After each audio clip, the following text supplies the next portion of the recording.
कैसे हैं आप लोग। आई होप आप सही बहुत अच्छे हैं। बच्चों आज हम पढ़ने जा रहे हैं क्लास 6 का chapter 6 the triangle and it's property. बच्चों ये वीडियो इंट्रोडक्शन होने वाला है और एनसीईआरटी बेस्ड होने वाला है, मतलब एनसीईआरटी के अकॉर्डिंग हम इस चैप्टर को पढ़ाएंगे। तो बच्चों मैं जानता हूँ आप रेडी हैं पढ़ने के लिए, तो बच्चों स्टार्ट करते हैं क्लास को। चलिए, ट्रायंगल एंड इट्स प्रॉपर्टी। ठीक, ट्रायंगल्स क्या है? 3 साइड का है। पॉलीगन में सबसे लीस्ट साइड का ये फिगर है जो 3 साइड से मिलके बनता है। ठीक, और ट्रायंगल में मतलब क्या क्या इसके एलिमेंट्स होते हैं या पार्ट्स होते हैं ट्रायंगल के। तो देखते हैं बच्चों ट्रायंगल्स के पार्ट क्या क्या होते हैं। चलिए यहाँ पे हम डाल लें पार्ट्स ऑफ ट्रायंगल। क्वेश्चन में कभी कभी आपसे एलिमेंट्स भी पूछ लेगा, ये एलिमेंट्स या पार्ट दो वो था सेम। चलिए बच्चों ट्रायंगल को देखते हैं। ट्रायंगल्स कितनी साइड से मिलके बना है ये फिगर, क्लोज फिगर 1 2 3 साइड से मिलके बना है। तो इसमें साइड्स कितनी होंगी बच्चों? साइड्स 3 होंगी। नेम लिख लेते हैं। एक होगी ए बी ये वाली, दूसरी होगी बी सी ये वाली, और लास्ट में सी है। ये हमारी साइड्स हो गई। 3 साइड्स हैं, तीनों साइड्स का नेमिंग कर दी। अब हम देखेंगे एंगल्स। क्या? एंगल्स। चलिए एंगल्स कितने होते हैं ट्रायंगल में? चलिए देखते हैं। एक एंगल ये, एक एंगल ये और एक एंगल ये। कितने एंगल?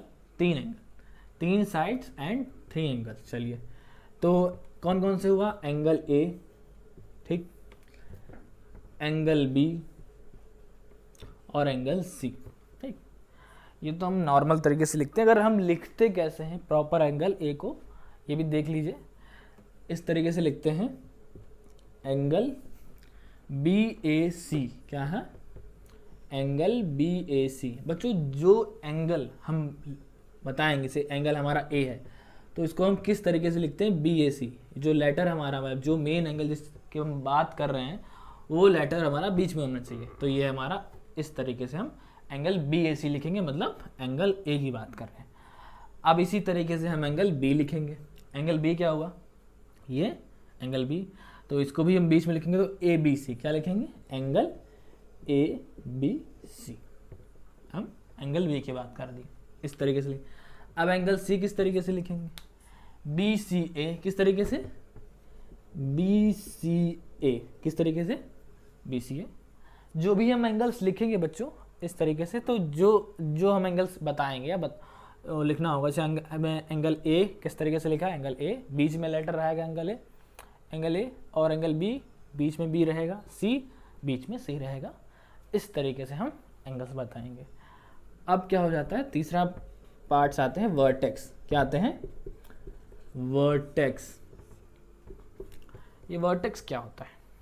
ठीक, ये जो पॉइंट्स हैं बच्चों ए बी सी, ठीक, जो लाइन ज्वाइन हो रही है इस तरीके से ए बी सी करके, इस तरीके से, तो ये जो पॉइंट है, ये वाला पॉइंट, ये हमारा वर्टेक्स होते हैं। तो हमारे पास कितने वर्टेक्स हैं? हमारे पास 3 वर्टेक्स हैं, ए बी सी। ठीक, 3 वर्टेक्स हो गए, 3 एंगल हो गए और 3 साइड हो गई। ठीक, ये हो गए हमारे पार्ट्स ऑफ ट्रायंगल। देख लीजिए बच्चों। ठीक, बहुत आसान है। अब दूसरा हम लोग प्रोसीड करते हैं मीडियन।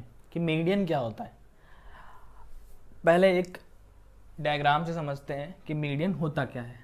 बच्चों मान लीजिए कि हमारा एक ये ट्रायंगल है, इसको हम नेम कर देते हैं ए बी सी, वही सेम ट्रायंगल, और ये डी पॉइंट। ठीक, चलिए अगर मैं कहूँ कि ये ट्रायंगल इस एक साइड की बी सी को, अगर मैं कहूँ कि बी सी को बाइसेक्ट करना है, BC को बाइसेक्ट करना है, मतलब इक्वल पार्ट्स में डिवाइड करना है। मतलब अगर मान लीजिए आप कि पूरी BC है, पूरी BC है, और यहाँ ये जो इसका मिड पॉइंट है, ये इसका मिड पॉइंट है, ये इस पॉइंट को क्या कहते हैं? Mid point. क्या कहते हैं? Mid point. जहाँ से ये पूरी साइड, ये पूरी जो BC है हमारी, पूरी BC है, वो यहाँ से मतलब बाइसेक्ट हो जाएगी। तो ये BC का क्या हुआ, ये मिड पॉइंट हुआ। क्या हुआ, BC का मिड पॉइंट हुआ। इसी तरीके से ये BC का मिड पॉइंट हुआ। तो मैं अगर इस तरीके से काटूं तो यहाँ BC का मिड पॉइंट है ये। BC का मतलब यहाँ से दो इक्वल पार्ट्स में साइड डिवाइड हो जाएगी, इक्वल पार्ट्स में। तो ये भी साइड और ये दोनों साइड्स इक्वल ही डिवाइड हो जाएंगी। चलिए, इस पॉइंट को क्या कहते हैं बच्चों, मिड पॉइंट कहते हैं। क्या कहते हैं, मिड पॉइंट को। और ये जो लाइन है बच्चों, ये जो लाइन है हमारी किसी वर्टेक्स से आती है। किस वर्टेक्स से, जैसे इसमें हमारी वर्टेक्स A से हमारी साइड आई है और मिड पॉइंट D को बाइसेक्ट की है BC से, BC को बाइसेक्ट की है एट पॉइंट D। तो ये जो हमारा AD है ये मीडियन होता है। क्या होता है बच्चों, मीडियन। डेफिनेशन से समझते हैं, a line segment joining a vertex of a triangle to the midpoint of its opposite side is called a median of the triangle। चलिए, लाइन सेगमेंट है, AD हमारा लाइन सेगमेंट है जो किससे हो रहा है, किसी वर्टेक्स से ज्वाइन हो रहा है। क्या, जैसे हमारा वर्टेक्स यहाँ पे A वर्टेक्स से हमारा ज्वाइन हो रहा है line segment, opposite side, opposite side है A के अपोजिट साइड है हमारी, उस पॉइंट पे जो मिड पॉइंट है, जिस मिड पॉइंट पे ये मतलब लाई कर रहा है और किसको बाइसेक्ट कर रहा है, BC को बाइसेक्ट कर रहा है। तो ये लाइन सेगमेंट को हम क्या बोलेंगे बच्चों, ये मीडियन होता है। क्या होता है, इसी लाइन सेगमेंट को हम मीडियन बोलते हैं। बच्चों ये कोई प्रॉपर एंगल नहीं बनाएगा कि हर एंगल में सबका जो मतलब हमारा मीडियन होगा वो हर एंगल, हर ट्रायंगल में एक पर्टिकुलर मतलब सेम नहीं बनाता है, सेम एंगल नहीं बनाता। अगर मैं कहूँ कि ये जो एंगल्स बनाएंगे सेम नहीं होगा, सब में अलग अलग मीडियंस होंगे, किसी में कुछ सीधे होंगे, किसी में टेढ़े होंगे। ठीक है, चलो ये चीज़ है। अब हम एक और चीज़ देखते हैं कि ट्रायंगल में कितने मीडियन पॉसिबल हो सकते हैं। या हमने 3 लिखा है, तो हम देखते हैं कि कैसे 3 मीडियन पॉसिबल हो सकते हैं। इसी में देखते हैं बच्चों, इस डायग्राम में A से मतलब वर्टेक्स A से हमारा D, वर्टेक्स A से निकला पहला मीडियन। हमारे पास कितने वर्टेक्स हैं, 3 वर्टेक्स हैं, तीनों से निकलेगा। A से निकाल चुके हैं, अब हमारा B से निकलेगा।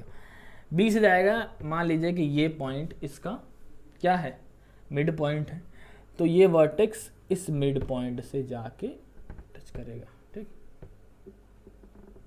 ठीक, समझ में आया। अब इसका मिड पॉइंट कहाँ होगा, AC का ये, तो ये हमारा मिड पॉइंट हुआ। और बच्चों एक चीज़ आप बिल्कुल ध्यान रखिएगा कि जिस पॉइंट पे ये तीनों मीडियन कट कर रहे हैं, सॉरी, जिस पॉइंट पे ये तीनों मीडियन इंटरसेक्ट कर रहे हैं, इस पॉइंट को क्या कहते हैं, इस इंटरसेक्शन पॉइंट को हम सेंट्रोइड कहते हैं। क्या कहते हैं, सेंट्रोइड। जिस पॉइंट पे हमारे तीनों मीडियन इंटरसेक्ट करें, उस पॉइंट को हम क्या कहेंगे, सेंट्रोइड कहेंगे। और ये हर ट्रायंगल में पॉसिबल है। मतलब जितने भी ट्रायंगल हैं उन सब में जितने भी मीडियन क्रॉस करेंगे, मतलब जितने भी मीडियन इंटरसेक्ट करेंगे, वो सब में सेंट्रोइड बनाएगा, सब में सेंट्रोइड बनाएगा। सब में तीनों मीडियन एक ही पॉइंट पे इंटरसेक्ट करेंगे। ये याद रखिएगा कि सारे ट्रायंगल्स में, चाहे कोई सा भी ट्रायंगल हो, और उसमें अगर हम मीडियन बनाएंगे, तीनों मीडियन बनाएंगे, तो वो एक ही पॉइंट पे इंटरसेक्ट करेंगे और वो पॉइंट होगा सेंट्रोइड। ठीक, उस पॉइंट को हम क्या कहेंगे, सेंट्रोइड कहेंगे। तो ये कहानी हुई हमारी मीडियन की। ठीक, कि मीडियन क्या है, कि एक लाइन सेगमेंट है जो किसी वर्टेक्स से निकलती है और किसी उसके अपोजिट साइड को 2 पॉइंट में डिवाइड कर देती है, किसके थ्रू, मिड पॉइंट के थ्रू। ठीक, चलिए अब हम देखते हैं नेक्स्ट टॉपिक। अब एल्टीट्यूड्स के बारे में हम जानते हैं बच्चों। एल्टीट्यूड्स क्या कहता है, पहले हम एक फिगर से समझते हैं, फिर हम डेफिनेशन के थ्रू समझते हैं। चलिए, एक एल्टीट्यूड क्या है, अगर एक ट्रायंगल है, ठीक है, और उसकी कुछ हाइट है, क्या है, कोई भी ट्रायंगल होगा उसकी कुछ हाइट होगी, चाहे अगर एक छोटा सा बना लेंगे, ठीक, इसकी भी कोई हाइट होगी। हाइट मतलब कि यहाँ से लेके अगर मैं इस तरीके से कहूँ, ये ट्रायंगल है, तो ये इसकी हाइट होगी, ये हमारी हाइट होगी। तो इस तरीके से हाइट। अब ये जो हाइट है इसे हम एल्टीट्यूड कह रहे हैं। क्या कह रहे हैं बच्चों? एल्टीट्यूड, ऊंचाई। ठीक, ऊंचाई। हम लोग बहुत से ज्योग्राफी में हम लोग ने बहुत पढ़ा है एल्टीट्यूड्स क्या होते हैं। तो अब चलिए इसमें अब डेफिनेशन के थ्रू समझ लेते हैं। अब perpendicular line from a vertex of a triangle to opposite side is called an altitude of triangle. ठीक, मतलब कि किसी वर्टेक्स से कोई लाइन किसी साइड पे जा रही है, साइड पे मतलब आ रही है और वो 90 डिग्री बना रही है। मतलब परपेंडिकुलर का मतलब वो साइड, मतलब जो 90 डिग्री, क्या है बच्चों? ये 90 डिग्री बना रही है। तो ये ऐसी लाइंस हम क्या कहते हैं? परपेंडिकुलर लाइन इन्हें कहते हैं। ये हो गया हमारा। ठीक, तो किसी वर्टेक्स से क्या है? Perpendicular line segment from a vertex, किसी वर्टेक्स से आ रही है परपेंडिकुलर और वो अपोजिट साइड पे जा रही है। मतलब वर्टेक्स ए से जाएगी तो बी सी पे जाएगी, अगर बी से निकलेगी तो ए सी पे जाएगी और सी से निकलेगी तो ए बी पे जाएगी। ठीक, ये हमारे हुए opposite side according to their vertex. ठीक, इस पे जाएगी। अगर मैं कहूँ सी से, सी पे अगर जाएगी तो एकदम परपेंडिकुलर जाएगी। ठीक, परपेंडिकुलर का मतलब ये नहीं हो रहा है कि बाइसेक्ट तो कर रहा है लेकिन इक्वली नहीं कर रहा है। क्या कर रहा है? मतलब काट तो रहा है किसी एक पॉइंट पे, लेकिन वो मिड पॉइंट नहीं है बच्चों। मिड पॉइंट क्या था हमारा किसी पिछले ट्रायंगल में? कि जहाँ से मतलब साइडें इक्वल होती है, जिस पॉइंट से ये कट रहा था इसे मिड पॉइंट कह रहे थे। और जब ये कोई लाइन सेगमेंट से काट रहा था तो इक्वली पार्ट्स में ये साइडें डिवाइड हो जा रही थी। लेकिन यहाँ पे एल्टीट्यूड ये नहीं करता। ठीक, वो काट देता है लेकिन परपेंडिकुलर काटता है। कोई साइड छोटी भी हो जाएगी, कोई साइड बड़ी हो जाएगी, तो ये मतलब नहीं है। ठीक, तो ये हुआ मतलब एक तो चेंजेस क्या है कि मिड पॉइंट पे नहीं जाता। ठीक, एल्टीट्यूड, और दूसरा 90 डिग्री बनाता है जब भी वो किसी परपेंडिकुलरी ड्रॉ होता है। ठीक, तो ये हमारा हो गया एल्टीट्यूड ऑफ अ ट्रायंगल। आपने इस तरीके से समझ लिया होगा बच्चों। ठीक, चलिए अब एल्टीट्यूड के बारे में एक और चीज़ जान लेते हैं कि हमारे कितने पॉसिबल हैं। बेटा वर्टेक्स 3 है तो 3 ही ओरिजिनेट होंगे हमारे एल्टीट्यूड। लेकिन यहाँ पे एल्टीट्यूड बच्चों ज़रूरी नहीं कि एक पॉइंट पे मीट करें। क्या बोला मैंने? ज़रूरी नहीं कि एक पॉइंट पे वो मीट करें। ठीक, जैसे इस केस में देख लीजिए, यहाँ पे है और मान लीजिए अगर इसका मैं कहूँ तो यहाँ पे हो जाएगा। तो यहाँ तो एक ट्रायंगल ही बन रहा है। ठीक, मतलब यहाँ पे एक ही पॉइंट पे नहीं मिल रहा है एल्टीट्यूड। तो ये एक एल्टीट्यूड की खास बात है जो हमें मीडियन से अलग बना रही थी। ठीक, तो एल्टीट्यूड ऑफ अ ट्रायंगल हो गया इस तरीके से।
formed when sides of a triangle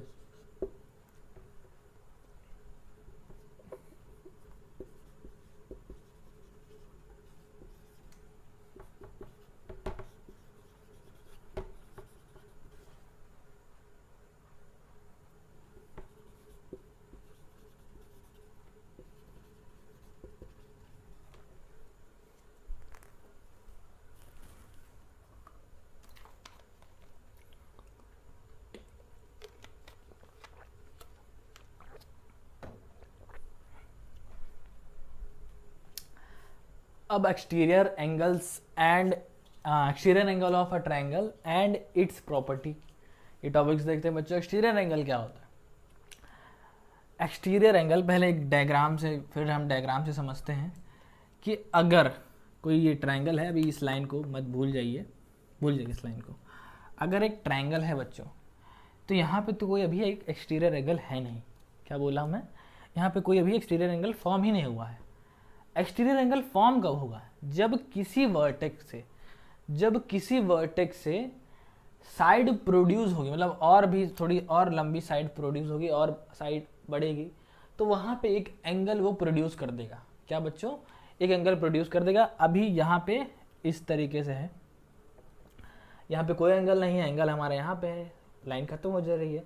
लेकिन अगर मैं कहूँ कि ये लाइन प्रोड्यूस हो रही है, क्या ये ट्रायंगल्स में लाइन बढ़ जा रही है, तो दो लाइंस के बीच में एक और एंगल आ गया, दो लाइंस के बीच में एक और एंगल फॉर्म हो गया। इसी एंगल को हम एक्सटीरियर एंगल कहते हैं बच्चों। ठीक, जैसे यहाँ पे अगर मैं कहूँ किसी वर्टेक्स से कहूँ, अगर मैं कहूँ ए से भी बढ़ जाए आगे, ठीक, सी से भी बढ़ जाए, बी से भी बढ़ जाए, इधर भी बढ़ सकती, इधर भी बढ़ सकती, इधर भी बढ़ सकती है, तो जो एंगल फॉर्म होते हैं बच्चों, जो एंगल फॉर्म होते हैं, ये हमारे कौन से एंगल होते हैं? ये एक्सटीरियर एंगल होते हैं। क्या होते हैं? Exterior angle. ये एक्सटी से एक्सटीरियर को हम बताएं हैं, ये हमारे एक्सटीरियर एंगल्स होते हैं। समझे? आइए हम इसकी थोड़ी सी डिफिनेशन पे नज़र डाल लेते हैं। एन एक्सटीरियर एंगल, अगर आपको नोट करनी है तो कर लीजिए। ठीक, चलिए। N exterior angle of a triangle is formed when side of a triangle is produce at each vertex. वही चीज़ बोली है कि एक्सटीरियर एंगल कब फॉर्म्ड होता है? जब किसी ट्रायंगल की साइड प्रोड्यूस हो रही है। कहाँ से प्रोड्यूस होगी बेटे? वर्टेक्स से प्रोड्यूस होगी। और जब वर्टेक्स से प्रोड्यूस होगी तो दो लाइंस के बीच में जो एंगल बनेगा वो एक्सटीरियर एंगल होगा। आई होप आप समझ गए हैं। ठीक, एग्जाम्पल मैंने बता दिया है। अब इसकी प्रॉपर्टी देखते हैं कि प्रॉपर्टी क्या है इसकी, एक्सटीरियर एंगल की। बहुत ही सुंदर सी प्रॉपर्टी है, प्रॉपर्टी जो बहुत है सुंदर है। प्रॉपर्टी ये कहती है बच्चों कि एक्सटीरियर एंगल किसके मेजर के बराबर है? Two opposite sum of two opposite interior angles के बराबर। क्या बोल रहा हूँ कि एक्सटीरियर एंगल किसके बराबर होता है? To sum of two interior opposite angles के बराबर होता है। अगर मैं कहूँ कि ये हमारा, यहाँ हमारा एक एक्सटीरियर एंगल दिया गया है x, और ये एंगल मान लीजिए 40 दिया गया है और ये 30 दिया गया है, तो जो हमारा x होगा, हमारा एक्सटीरियर एंगल होगा, वो किसके सम के बराबर होगा? टू अपोजिट इंटीरियर साइड के सम एंगल्स के बराबर होगा। 40 degree plus 30 degree equal to 70 degree, मतलब ये हमारा 70 डिग्री होगा। तो ये प्रॉपर्टी कहती है बच्चों, क्या कहती है? ये कहती है कि मेजर, चलिए लिख देता हूँ मैं, measure of exterior angle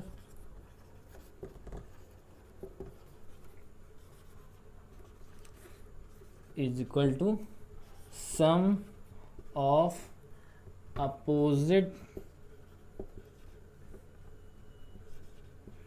side angles.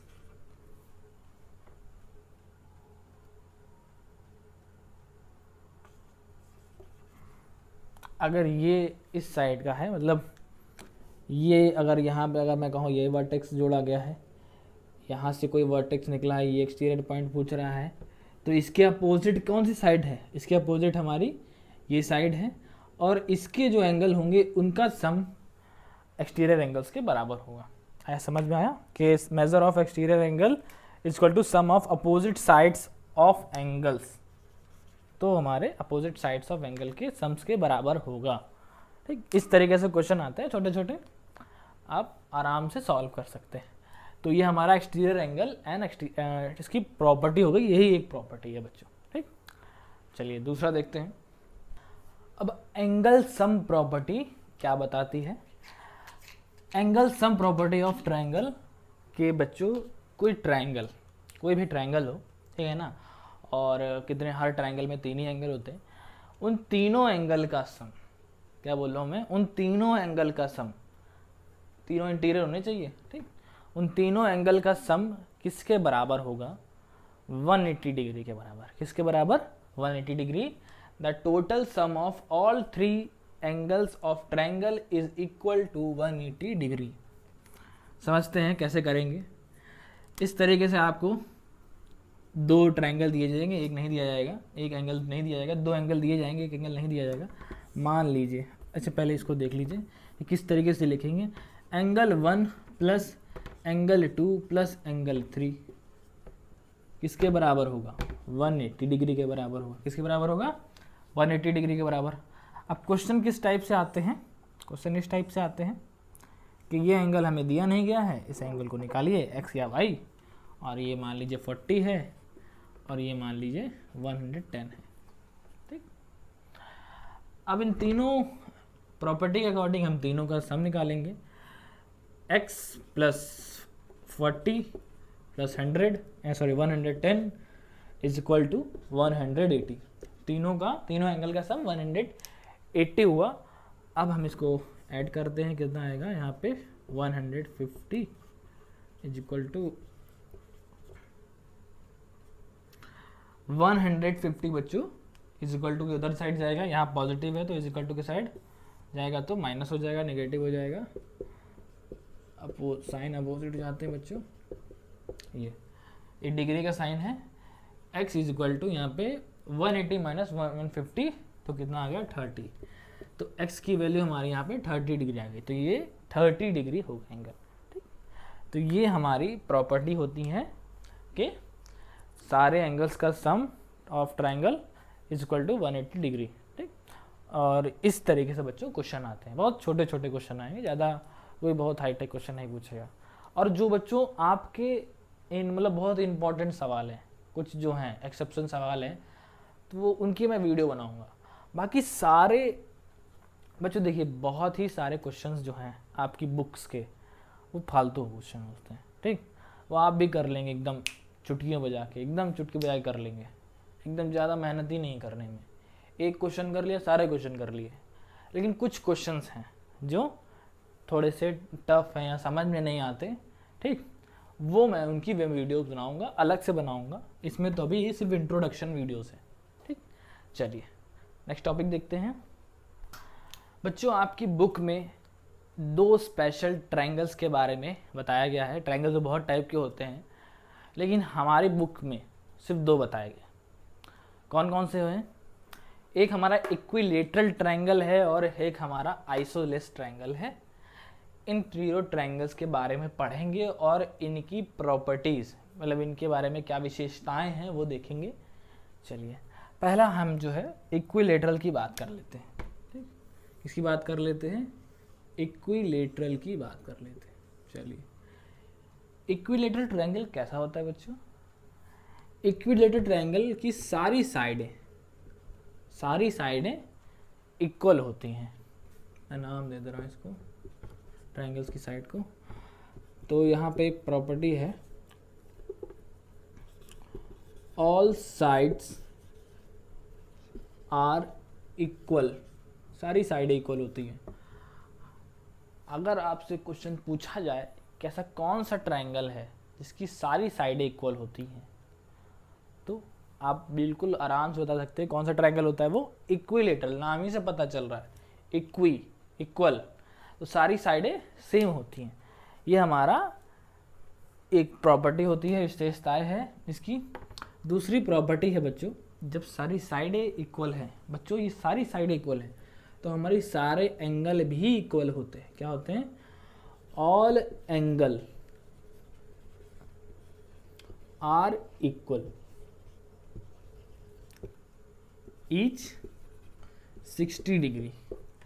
अब ये मैंने क्या कहा, ये समझिए ध्यान से कि ट्रायंगल है जिसमें सारी साइडें इक्वल हैं और सारे एंगल भी इक्वल हैं, लेकिन बच्चों केस ये बनता है कि क्या सारे एंगल अलग अलग हो सकते हैं? नहीं, केस एक ही बनेगा जब एक ही केस में जब सारे एंगल इक्वल होंगे, ठीक, वरना बैलेंस बिगड़ जाएगा। वरना अभी हमने प्रीवियस पढ़ा है कि angle sum property of triangle, ठीक है, कि सारे तीनों एंगल का सम 180 डिग्री होता है। सारे एंगल सेम हैं, सेम होंगे।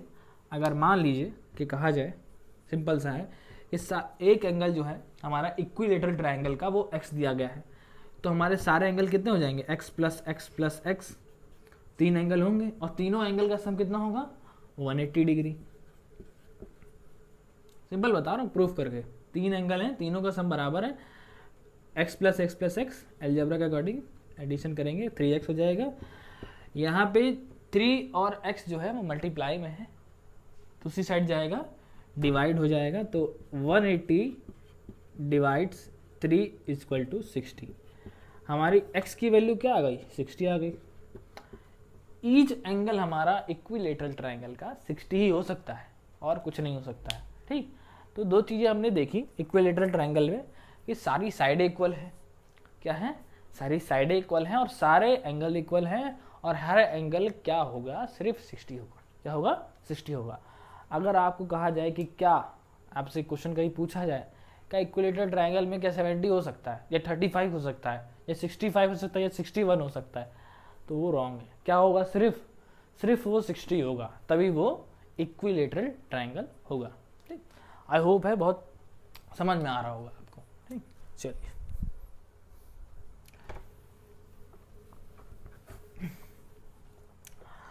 अब दूसरा देखते हैं, आइसोसेलेस। क्या देखते हैं?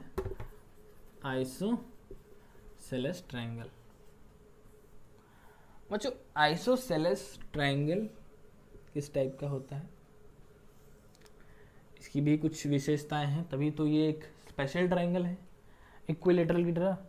इक्विलेटरल में भी एक स्पेशल चीज़ें थी, इसमें भी कुछ स्पेशल है।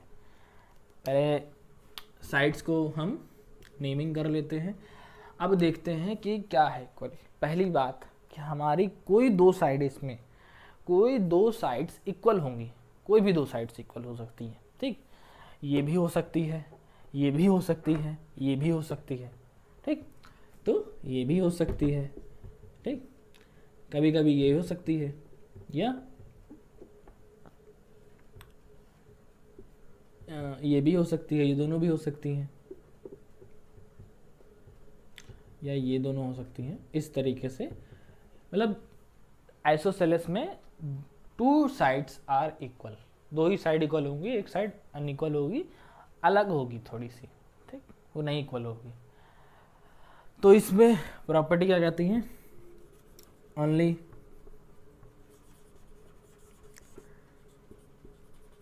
टू साइड्स आर इक्वल, दो ही साइड जो है हमारी इक्वल होती हैं, कोई भी हो सकती हैं दोनों, ठीक। चलो एक तो ये हो गया हमारी साइड से, अभी हम ये ले लेते हैं। और बच्चों जो साइड बराबर होंगी, क्या बोला बच्चों मैंने? जो साइड बराबर होंगी उनके बेस एंगल ये इक्वल होते हैं। अगर मैं कहूँ कि ये और ये साइड बराबर है, क्या बोला मैंने? ये और ये साइड बराबर है, तो ये बेस एंगल्स, एंगल बी और एंगल सी क्या होंगे? इक्वल होंगे। तो यहाँ पे पहला पॉइंट, दूसरा, और दूसरा ये कि both 2 base angles are equal, ठीक। ये और ये एंगल बराबर होगा बच्चों, ठीक। क्या होगा? ये और ये एंगल बराबर होगा, ये अलग होगा एंगल, ठीक। तो आप समझ सकते हैं, ठीक। ये 2 साइड्स हमारी क्या होंगी? इक्वल होंगी और उनके बेस एंगल जो है अपोजिट साइड के वो भी इक्वल होंगे। ये 2 प्रॉपर्टी है, 2 विशेषताएं हैं आइसोसेलेस ट्रायंगल की। इसी से आप क्वेश्चंस लगाएंगे, बहुत सिंपल सिंपल से क्वेश्चन आते हैं कि हमारा ये आइसोसेलेस ट्रायंगल है, ये वाला एंगल हमें 40 दिया गया है और x की वैल्यू निकालिए, बहुत आराम से निकाल लेंगे। तो x के बराबर होगा, x हमारा 40 के बराबर होगा, क्योंकि according to property two base angles are equal. इस तरीके से छोटे छोटे से क्वेश्चन हमारे आते रहेंगे, कोई टफ नहीं है, बहुत ही सिंपल से आप कर लेंगे। चलिए बच्चों देखते हैं the sum of the length of two side of a triangle. ये भी एक छोटी सी प्रॉपर्टी है ट्रायंगल्स की, बहुत सारी ट्रायंगल्स की प्रॉपर्टी दी गई हैं, आपको सबको एक बार अच्छे से जानना है कि यहाँ पे दिया गया है कि जो sum of a two sides of a triangle, ठीक है, अगर हम is greater than the third side, triangle की दो साइड्स का अगर हम सम करेंगे, क्या बोला मैंने, ट्रायंगल की दो साइड का सम करेंगे तो वो सम ज़्यादा होगा थर्ड साइड से, क्या होगा, ज़्यादा होगा थर्ड साइड से। अगर किसी केस में आप लोगों को कोई क्वेश्चन दिया जाएगा कि बच्चों ये बताइए कि ये ट्रायंगल हो सकता है, मतलब इतनी साइड्स की दी जाएंगी कि अलग अलग साइड्स की मेजरमेंट्स दिए जाएंगे और आपको बताना रहेगा कि क्या ये ट्रायंगल बन सकता है, तो उस केस में आप ये प्रॉपर्टी यूज़ करेंगे कि sum of two sides of angle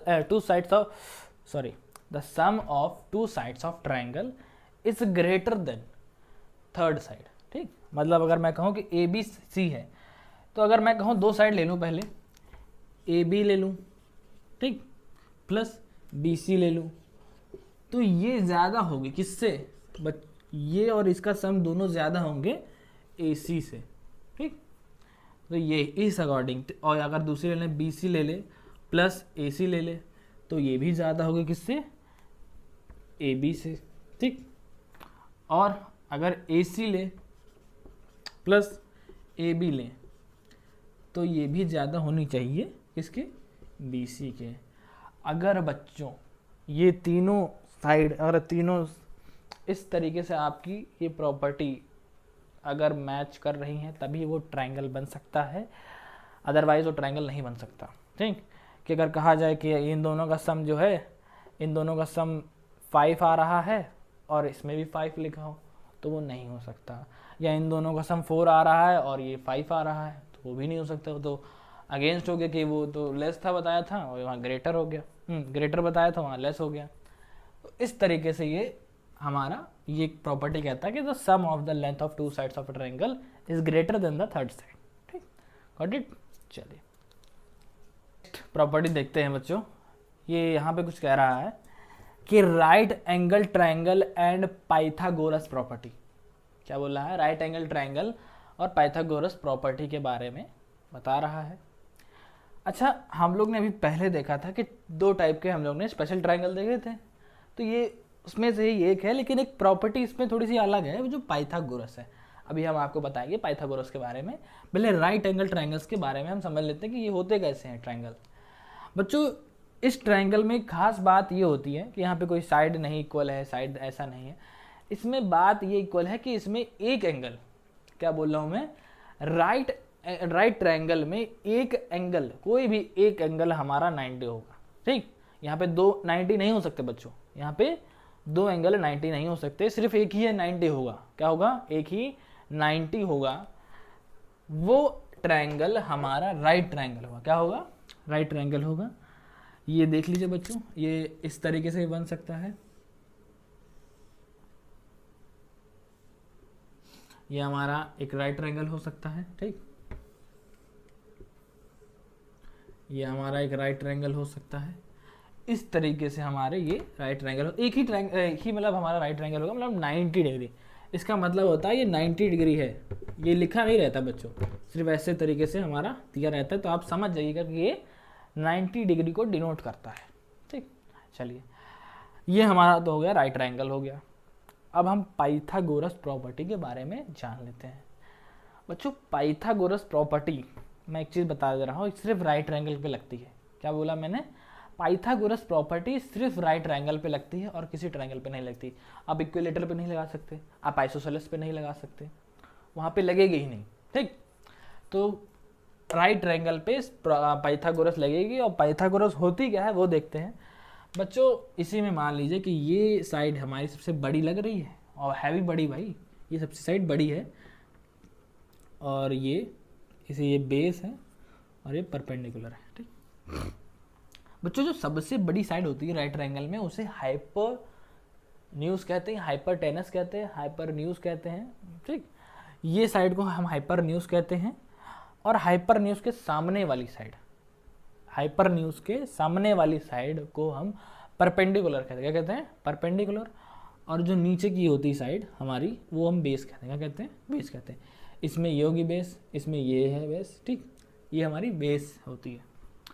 तो हाइपरन्यूज, परपेंडिकुलर और बेस, ये हमारी राइट ट्रायंगल की ये हमारी साइड्स होती हैं। हम इन्हीं साइड्स को कहते हैं। अब हमारे पाइथागोरस क्या कहता है बच्चों? पाइथागोरस एक ग्रीक्स मैथमेटिशियन थे जिन्होंने ये प्रॉपर्टी दी थी और उन्हीं के नाम पे ही प्रॉपर्टी का नाम पड़ा है। लेकिन अभी मैं एक और बहुत ही विद्वान व्यक्ति का नाम बताऊंगा और उनके बारे में आपकी बुक में दिया भी गया है। ठीक, इनसे पहले उन्होंने ये प्रॉपर्टी खोजी थी, लेकिन इनका नाम क्यों पड़ा पाइथागोरस, उनका नाम क्यों नहीं पड़ा? तो अभी हम पता लगाएंगे। पहले हम प्रॉपर्टी देखते हैं। पाइथागोरस प्रॉपर्टी ये कहती है कि हाइपरटेनस का स्क्वायर किसके बराबर होता है, मतलब इस साइड का स्क्वायर किसके बराबर होगा? हमारा परपेंडिकुलर के स्क्वायर के बराबर और बेस के स्क्वायर के बराबर, मतलब उन दोनों के सम के, उसके सम के बराबर होगा, दोनों के साइड्स के सम के बराबर। इस तरीके से हाइपरन्यूज का square is equal to perpendicular square plus base को स्क्वायर। ये प्रॉपर्टी हमारी क्या कहलाई जाती है? पाइथागोरस कहती है। पाइथागोरस प्रॉपर्टी होती है। सिंपल छोटे छोटे से क्वेश्चन दिए जाएंगे आपको कि आपको ये प्रॉपर्टी निकालनी है। ठीक, इसमें से कोई नहीं दिया गया होगा। थर्ड साइड निकालनी होगी, एक साइड नहीं गिवन होगी कि हमारी साइड ये नहीं, बेस नहीं गिवन है तो बेस निकालना है, परपेंडिकुलर नहीं गिवन तो परपेंडिकुलर निकालना है, हाइपरटेनस नहीं गिवन है तो हाइपरटेनस निकालना है। सिंपल सी चीज़ें हैं, आप बहुत ही आराम से निकाल सकते हैं। ठीक, तो पाइथागोरस प्रॉपर्टी ये होती है। ठीक, अब हम लास्ट टॉपिक देखते हैं। बच्चों, मैंने बताया था आपको पाइथागोरस थ्योरम के बारे में, कुछ बताया था कि एक और साइंटिस्ट थे, इंडियन साइंटिस्ट थे या इंडियन थ्योरम है उनके बारे में, जो पाइथागोरस से पहले ही है और पाइथागोरस ही की तरह है। ठीक बच्चों, हमने पाइथागोरस पढ़ी जिसमें हमारा हाइपरटेनस किसके बराबर था? सम ऑफ परपेंडिकुलर और बेस के स्क्वायर के बराबर था। अब जो हम दूसरी थ्योरम की बात करने जा रहे हैं वो बौद्ध्या थ्योरम के बारे में बात करें। क्या है बौद्ध्या थ्योरम? ये आपको वेदास में ये थ्योरम दिख जाएगी। और ये जब इन्होंने पाइथागोरस ने जब अपनी थ्योरम बनाई थी तो उससे बहुत साल पहले, शायद ये जन्मे नहीं होंगे, उससे पहले ये थ्योरम लोग लिख चुके हैं, हमारे वैदिक में लिखी जा चुकी है। ठीक, लेकिन अब ये मैटर होता है कि हमें इस पाइथागोरस क्यों थ्योरम बोलते हैं। ठीक, तो पहले देख लेते हैं कि बौद्ध्या थ्योरम है क्या। ठीक, आपके बुक में लास्ट में ये गिवन है बच्चों। चलिए, यहाँ पे लिखा है Baudhayana theorem, the diagonal of a rectangle produces by itself the same area as produces by its length and breadth। ठीक, यहाँ पे ये जो साइड है हमारा, ये जितना है ये एक डायगोनल है। ये क्या है? एक डायगोनल है रेक्टेंगल का। पूरा रेक्टेंगल नहीं दिया गया है, यहाँ पे एक डायगोनल दिया गया है।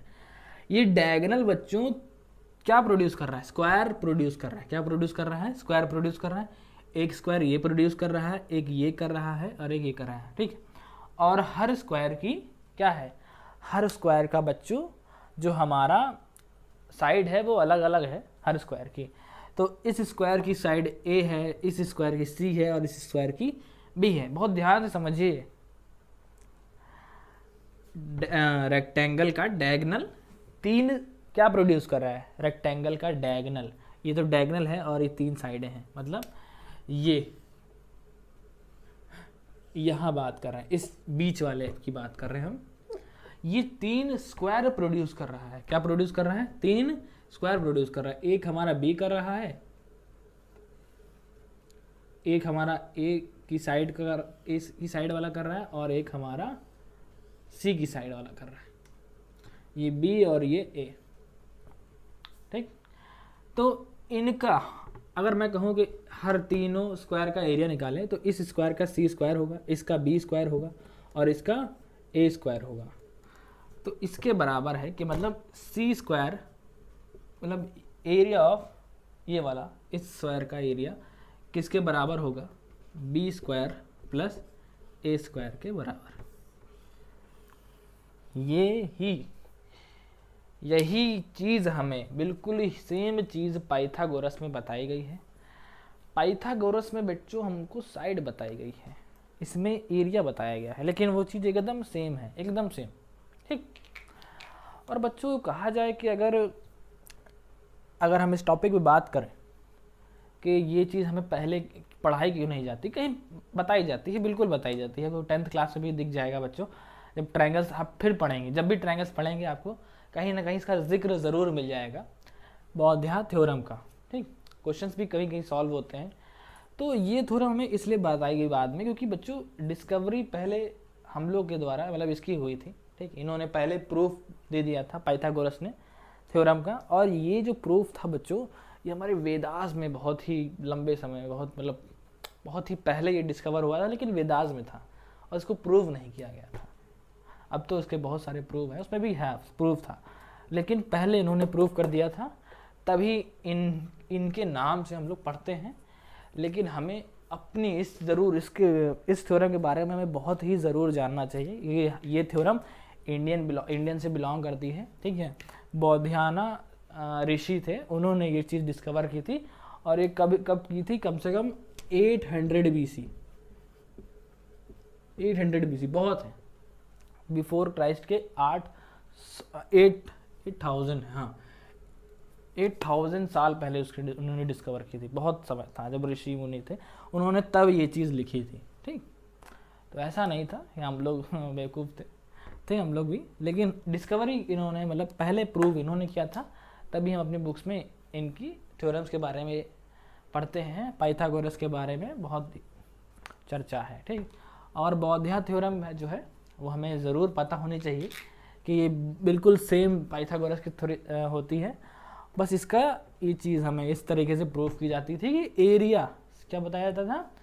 एरिया बताया जाता था कि यहाँ पे स्क्वायर बना दिए गए हैं 3, और तीनों मतलब इस स्क्वायर के एरिया किसके बराबर है? इन दोनों की एरिया की सम के बराबर है, ठीक। यहाँ पे C square equal to B square plus A square. बच्चों बस यहीं तक था ये चैप्टर, एकदम डीप में पढ़ाया गया है ये चैप्टर अकॉर्डिंग टू एनसीईआरटी, कुछ भी नहीं छोड़ा गया, ठीक। आई होप आपको पसंद आया होगा बच्चों।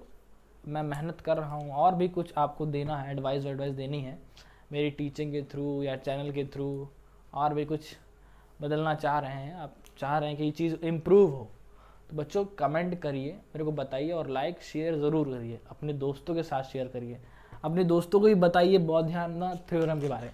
बुक्स में है लेकिन पढ़ते नहीं हैं बच्चे, तो बुक्स में बहुत चीज़ें लिखी हैं, कोई बुक नहीं पढ़ता, सब टीचर ने जो बताया ये थ्योरम वो थ्योरम हाँ पढ़ ली, बस पेपर दे दिया, क्वेश्चन सॉल्व कर ली, पेपर दे दिया। लेकिन हमें अपनी थ्योरम के बारे में ज़रूर पता होना चाहिए, बौद्धियाना थ्योरम, पाइथागोरस और बौद्धियाना थ्योरम के बारे में ज़रूर पता होना चाहिए। आई होप बच्चों आपको ये वीडियो अच्छी लगी होगी, अगर अच्छी लगी होगी तो बताइए, शेयर करिए, लाइक करिए एंड सब्सक्राइब करिए। थैंक यू बच्चों।